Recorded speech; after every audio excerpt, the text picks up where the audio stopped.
आओ बच्चों, तुम्हें एक कहानी सुनाओ। ये कहानी है एक प्यारे से जंगल की। इस जंगल में सब कुछ हरा भरा था।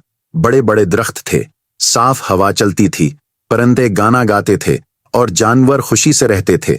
इसी जंगल में एक नीला परिंदा रहता था। वो बहुत मेहनती था और फल जमा करता था, मगर उसे एक बात समझ नहीं आती थी। आज हम यही बात सीखेंगे। चीकू बहुत बेरियां जमा करता था, लेकिन वो बांटता नहीं था। मुझे बेरियां पसंद है, मैं बेरियां जमा करती हूँ।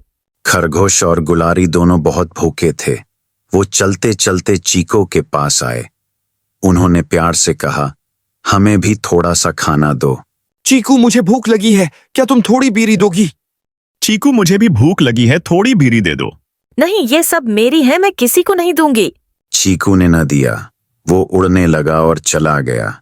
खरगोश और गुलहरी उसे देखते रह गए। जब चीकू उड़ रहा था, आसमान में बादल आ गए। फिर बारिश शुरू हो गई। तेज हवा चली, टोकरी टूट गई और सारी बेरियां पानी में गिर गईं। चीकू बैठ गई और रोने लगी और अपने दोस्तों को याद करने लगी। ओह नहीं, मैं अकेली हूँ, मैं उदास हूँ। तब गुलहरी आई और खरगोश भी आया। उसके दोस्त आ गए। वो अपने साथ खाना लेकर आए। चीकू, ये बेरियां लो, हम सब मिलकर खाएंगे। चीकू, कोई बात नहीं, हम मदद करेंगे। शुक्रिया, मुझे माफ कर दो, अब मैं हमेशा बांटूंगी। चीकू ने अपने दोस्तों से माफी मांगी।